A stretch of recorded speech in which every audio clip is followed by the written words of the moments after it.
Welcome back to the third Saturday in October, your SEC water cooler podcast for the rest of us. Find us online at thirdsaturdaynoctober.com, on social media at TSIO Pod. If you want to support the show, Venmo at TSIO Pod. I am Bradley, back with co-caster Jared. Jared, you at least stayed above, you kept your head above water this weekend, watching some college football. I did, and not only did I keep my head above water, I actually went to a game, but unfortunately I wasn't able to go to the game that I wanted to. I had tickets to Auburn and Oklahoma, and then I found out with the storm and stuff, I was flying to Atlanta, and that there were some cancellations and some problems there, so I did not end up being able to go to that game. And now with Auburn losing, maybe that was a blessing in disguise, but that said, I was able to go to see UCF and Colorado, which wasn't much better. Colorado put the hurt on UCF, but I did get to experience some tailgating and some college football, and I'm glad I got to do that. So hey, and often that's some of the best part of college football is that tailgate experience. Absolutely, yep. And I mean, so I love these wild weekends. I think some crazy things happen that I know I did not expect. And let's dive right into week 4, starting with Kentucky winning over Ole Miss 20-17. Kentucky's one of those teams. I think sometimes it's hard to get up for them, but also it's hard to game plan for them because I don't know if it's defensively they change enough that it's hard to scheme or what. But my biggest takeaway was Jackson Dart made some mental errors towards the end of the game, whether it was not getting rid of the ball to take a sack or ill-advised throws, whatever it was. He did not seem mentally there the end of the game like I've seen him play in previous games. I know, and that was a home game for Ole Miss, so it is very possible that two things happened. One, Ole Miss could have potentially got a little bit confident, overconfident, and then I think the second thing is, let's just give credit where it's due, and that's to Mark Stoops of Kentucky. Man, they almost pulled off an upset against Georgia. And now they come to Oxford, and they were ready. And what a game. I mean, it came down, Ole Miss did have a chance to tie it, right? And they missed that field goal. Yeah. So it's not like Ole Miss wasn't still, in it. They were close. But, yeah, I'm really proud of Kentucky. And I don't think anybody picked them to win that game. So, good for them. And it just goes to show you the SEC is a gauntlet. Yeah. There is never a guarantee that you're going to walk in and win. And just when you think you got it, you better you better be ready because you might not. So, yeah, I love games like that. It was a fun game to watch as a fan who has no skin in that game. I watched it. I enjoyed it. And, yeah, absolute credit to Kentucky, and I don't think this derails Ole Miss. Ultimately, I think they're going to be just fine. They're going to still cause problems in the SEC, still potentially a playoff team, I think. But, they just got caught, and it can happen. Yeah, it's going to be interesting to see how Ole Miss bounces back from this, and if Kentucky can spoil anybody else's season. This year. I think they've proven it, and if you're not paying attention, you could get beat. So yeah, you go toe to toe with Georgia, and you beat Ole Miss, who's been talked about as one of the top 3 or 4 teams in this conference. Yeah, well, they were ranked 6 going into the game. So yeah. Yeah, a top-ranked team. And what was it, first time since 1977, that Kentucky's beaten a top 10 team on the road or something like that? Yeah, that's an incredible stat. Yeah, I mean, you really do have to give props to Kentucky, man. They have not let these situations cause their season to because they lost to South Carolina, they lost to Georgia. It'd be real easy to be like, well, our season's done. But they're not living like that. They're like, hey, let's punch somebody in the mouth, and man, they did that this Saturday. So good for them. Yeah, Coach Stoops is a very good football coach, and if I'm Kentucky, I try to hang on to him, whatever I got to do, and because you're going to have kind of middle of the road seasons a lot of the time, especially Kentucky. Yeah, I mean it's a basketball school first, but yeah, you're now kind of front of middle of the pack. You have been for most of the time. Stoops has been there, and every now and then you get the right personnel in there, and you have these seasons that really kind of move you into that top tier for a season, maybe absolutely. two. And I mean, you got to be excited about that. We've talked about this. There's a couple teams in the SEC. If you throw them over in the Big 12 or even the ACC, you might even have them win the ACC or the Big 12, every few years. So, and Kentucky could be one of those. So, yeah. And I mean, you see, Texas hadn't had the tests quite yet, but they will. Yeah, they will. And you see Oklahoma. We'll get to Oklahoma in a minute, but I'm thankful that Tennessee could give them the welcome that Oklahoma. No, I think Tennessee is until we see otherwise, Tennessee's a dangerous team, and I'm going to have to cheer for Tennessee since my Auburn Tigers are having a terrible season. We'll get to that. I will take all the bandwagon fans I can get. If you're watching us on YouTube, because Tennessee had a bye week, just trying to rest and recoup, I've got Tennessee bedspread. It looks beautiful, by the way. Yeah. Thank you. Yeah, this is not my bedroom. My wife would never let me. But maybe shame on her, and that I'm sure whoever sleeps in that is going to have a restful evening. So yeah, if I'm in the doghouse, I'm going to go sleep with Smokey in this bed. So, next, Auburn, Oklahoma. If I remember correctly, Auburn had like a 21-10 lead. Yeah. In the fourth quarter, and to give away that kind of a lead, I mean, I know the players have to go out there and execute. This feels more like a coaching issue where bad play calls, bad not getting your team into the right mindset of here's how we protect a lead in the fourth quarter. And I'm now, after those comments that Bo Wallace made, and kind of seeing Auburn not gelling how I thought they would, I'm now starting to have, and I know it's early, but I'm having doubts about Hugh Freeze that I thought this was a home run hire when Auburn went and got Hugh Freeze, but I will defer to the Tiger fan in the room. What are you thinking after this game?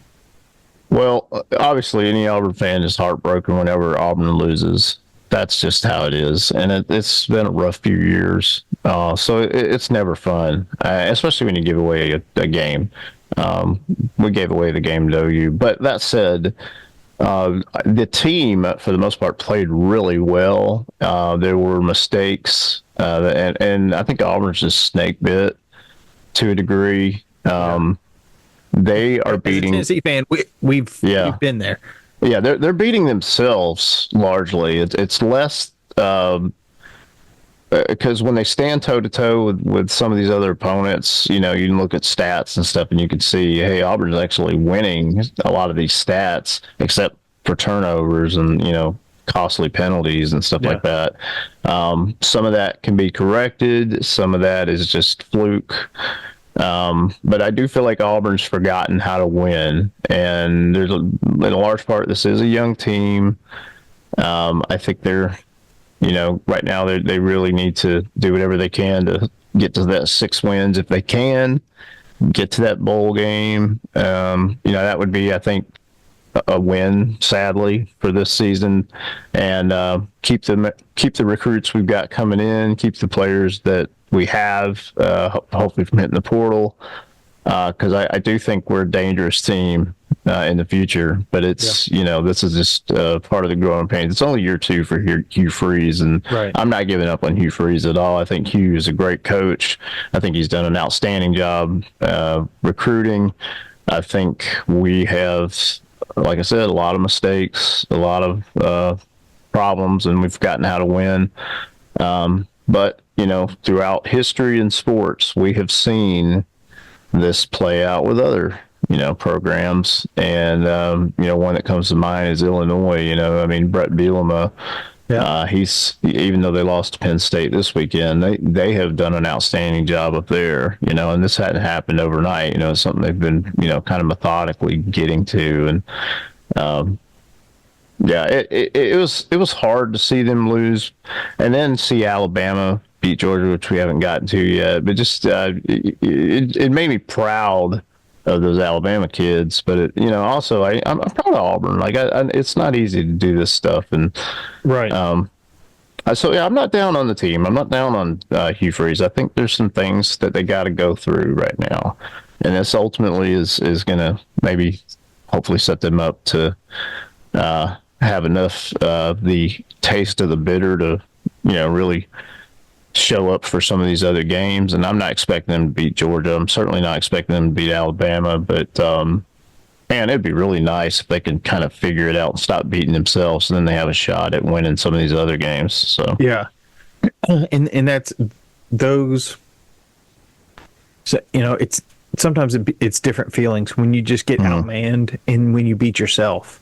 Yeah, that was not the case being just outplayed. I mean, we lost, but we weren't dominated. Yeah. We haven't been dominated in any of our losses. So we being Auburn. So yeah, I think there are some bright spots, but you got to be mature and optimistic to kind of weather through the hurt to see it. As you know, you've gone through some really rough years with the Vols. Yeah. So now you're living on the top of the mountain right now, and I'm praying eventually Auburn gets back there, and I think they will, but they're not there right now. I think they will too. And tough sledding at Georgia next week. Yeah, there'll be a Georgia, and that's especially Georgia coming off a loss to Alabama. That could get ugly really fast. So We'll see. But I'm not giving up on my Auburn Tigers. It does hurt when they lose, though. Yeah, losing always hurts. Texas A&M wins over Arkansas 21-17. Arkansas was there the whole game.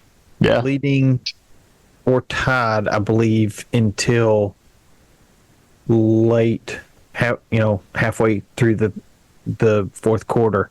And I mean, Arkansas is competitive. They haven't won a lot over the last year or two, but competitive this year. And sometimes that's just what you got to look at. And like you said, Auburn hadn't been blown out. Arkansas hanging there, and Texas A&M is not where they want to be. But yeah, I'm still, as a Tennessee fan, I'm still worried about going to Arkansas and playing this weekend, because like Kentucky, they're going to play you hard, and it's going to be it's going to be a physical game. It's going to be tough. It will be, but that's I think the sign of maturity with Tennessee this year is I believe Heupel's going to have his guys mentally ready for that game. I do think that game will be a battle. I'd be very surprised if Arkansas beat Tennessee, but I don't suspect that for a second. But I do think Arkansas is a tough team, and credit Sam Pittman and those guys. And Sam may not make it past this season, unfortunately. Yeah. They may get rid of him, but he's done a really good job given the circumstances he's in, and I credit those players at Arkansas. But Texas A&M, let's give them props too, man. Mike Elko's there, and they got some great recruits at A&M. They're going to continue to get some good recruits, and this is the SEC. There will be every season teams that can line up and potentially take you out. And that's why we love the SEC, because we know that, and we've known that for years. Yeah. And so when you do have an SEC champion go into the playoff, you're overconfident that they're going to potentially win the whole thing because they've been tested all season long. And so, give me, if Tennessee takes on a team in the playoffs like Notre Dame or whoever it is, I'm pretty sure Tennessee's got it. I'm walking in with full faith in Tennessee because they've gone through all these tests up to that point. So yeah, I mean, you've got, Alabama, Georgia, and we'll talk about this more in just a minute. But just the gravity of that game before September's over. We're still in the first month of college football, and we've got the game of the year so far. Two teams ranked in the top 4. Not just conference championship in sight, but playoffs and national championship. Like both of these teams, recent national champions, and I mean a slugfest. That is what you get in the SEC. Tennessee's going to play Georgia. Tennessee's going to play Alabama. Like you're going to have more of these games coming up this year before you get to any championships, playoffs, any of that. So, yeah, they're going to be road tested, and once you get far enough in the playoffs, like it's bowl games, so it's neutral site, and while the pressure's there, it's not the same atmosphere when you're Georgia going on the road to Tuscaloosa trying to knock off Alabama. So it's like you said, road tested. That's what you get in the SEC. Yeah, do you? But we wouldn't have it any other way, Bradley. Yeah. We wouldn't. I as much as it could be heartbreaking, it is excellent football. So I love it. Speaking of excellent football, Texas took care of business against Mississippi State. Yeah, no surprises there. Texas is until proven otherwise, man. They are a juggernaut, and they're gonna be around. So. Yeah, and I was talking with somebody this morning who said to them it looked like Texas was trying a few different things with Arch Manning that they may not do with Ewers. And I think that led to the closer score. I mean, it was 35-13, so it wasn't close. No. But it's closer than I would expect out of the number one team in the country. And keep in mind, it's the number one team in the country with a backup quarterback. And Mississippi State just came off the loss to Florida, so they're trying to prove themselves. So I'm sure they showed up, and did the best they could. But at the end of the day, Mississippi State's just they're in a rough year. But I credit them for not giving up and still playing Texas the best they could and giving them a fit when they could. So yeah. I'm interested. So I mean, Texas has a bye next week, but I know they got some big games. Yeah, man, down the road. Yeah, it's gonna be fun. Really looking forward to that. They got Texas A&M. That rivalry is being renewed. They got the Red River rivalry. They got Alabama, I believe. So yeah, there's gonna be some good Texas football games coming up. Yeah, they're gonna feel it in a hurry, and they may come out of it unscathed. I don't know, but yeah, they very well could. We'll see. Game of the year so far: Alabama holds on to beat Georgia. In full disclosure, I watched the first half. I had to get the boys to bed and fell asleep putting them to bed, so I missed the second half. But props to Georgia for absolutely for playing for pride in the second half. Totally. And that turned into playing for the game. Yeah, Georgia's not a team that can't come back. They can come back. They have won championships. If you just give them an inch, they're gonna take it. So massive credit to Alabama to be able to just seal that out. And I know that stinks for Georgia fans, but at the same time, dude, Alabama is not going away. They're a good team, and Kalen DeBoer's a winner. He's not Nick Saban, but he's a winner, and he proved it Saturday. So yeah, that was a great matchup. And that was exactly what I expected from Alabama and Georgia. That was that's real football. That's big boy football. So yeah, that was because Georgia almost did to Alabama what Alabama's done to Georgia a couple times. Of Georgia, yeah, it seems like Alabama's got Georgia's number. Yeah, and they're in the first half. It was ugly. You and I were texting with executive producer Chris Murphy, and it's like Alabama couldn't do anything wrong. No, they were owning them. Yeah. And it's not very often you see Carson Beck where he's like, kind of got this man. I almost saw like. I could see it in his eyes a little bit. It's like, okay, this guy's a little more dialed in right now than he might not. He might have been against Kentucky because even though that was a close game for them. But yeah, man, credit to Georgia. I mean, for making it a game, and it was a good game. And that catch at the end, Ryan Williams. I mean, that kid is 17, and he's already just the human highlight reel. And man, I'm so happy for them. I'm really proud of those kids. I'm not an Alabama fan by any stretch, but I'm really proud of all those kids. Good for them. Good for them. The thing that scares me about Williams is he's going to terrorize this league for 2 more years. At least, yeah. He is dominant. So that is a good player for sure. And Milroe's fantastic. Alabama's good. Yeah, Milroe has really come into his own this season. Mm-hmm. I mean, it was a season ago that he was benched, and it's like, what is Alabama going to do? And fast forward a year, Saban's gone, and they're still playing like a top 1 or 2 team in the country. So very impressive. And finally, LSU beats up on South Alabama like they should, 42-10. LSU took care of business. I know I've said this a lot because it's early in the season. They beat a team that they overmatch like they should have. And I think I really drive that home because I've seen Tennessee not do that. Georgia State, Vanderbilt knows, Tennessee knows.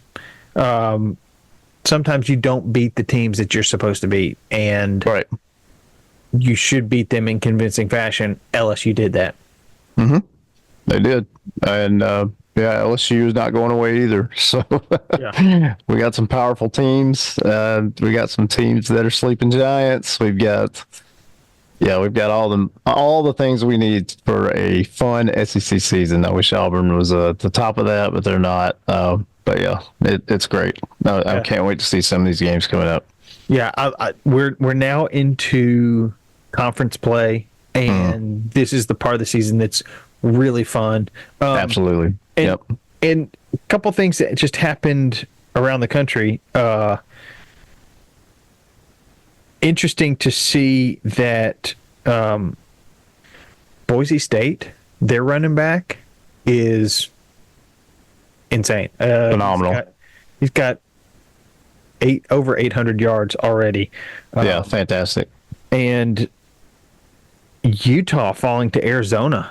I mean, Arizona's got a good coach. Arizona's got a good quarterback. So, and I didn't expect them to be Utah, but yeah. So that was a good one too. Yeah. So just interesting seeing some of that from around. Yeah, Notre Dame pulls off the W against Louisville, so Notre Dame is not folded. Yeah. Yeah, there's some exciting stuff happening. So, the Miami Virginia Tech game. I don't know if you saw the end of that, but that looked a little questionable. I really thought Virginia Tech was robbed, and they could tell me all day that it was this reason and this reason, but it is awfully convenient to keep Miami undefeated. Uh, so maybe they had a little help from the refs, but yeah. In something that you and I texted about a little bit this week, players sitting out when they don't get their NIL deals. And I don't know enough about NIL. I know the way that Tennessee is set up, and I know that's about it. What I don't know is what coaches are saying on the road. Hey, come here, you can get X amount of dollars, which is what this player's claiming. Hey, I was told by a coach that I could get, I think, $100,000 for going to school here, and it's not coming through. The way Tennessee has it set up, it is, and I think it's supposed to be separate from the school. And when the school or its coaches are making promises, I don't know how you can do that, because you don't, as a coach, you don't know what the NIL deals are going to be. It's endorsements, and a lot of times it's based on speculation, but it's also based on performance. And the better that you're performing, the more money, the more opportunity to make money on your name, image, and likeness that's out there. And I do think that there need to be repercussions for coaches that promise this stuff when they don't have any say in it. I mean, they can make promises about playing time because they control the playing time, but they don't control the money. And so I don't think they should be making those kind of promises. Your thoughts? Absolutely. But I mean, this is the world we live in now in college football. So I don't for a second think that kid was being dishonest at UNLV. I think someone did tell him he was going to make that.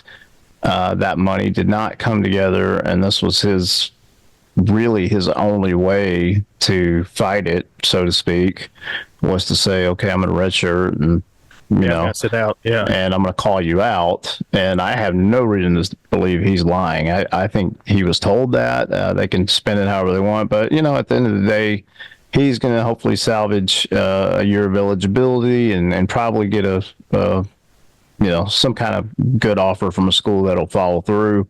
UNLV still looks good. They dominated in their win. Their backup quarterback did really well, so it looks like they're going to move on and be just fine, at least for now. So I do think it makes UNLV potentially look bad, though. If I'm a recruit and I'm being recruited by UNLV and I'm hearing promises, I would have a lot of questions based on what came out, and I think there's other schools that may get put on blast. I mean, we saw this happen last year with Florida. I can't remember the name of the quarterback now. I think he's a backup at Georgia, but he was at Arizona State, I believe, for a year.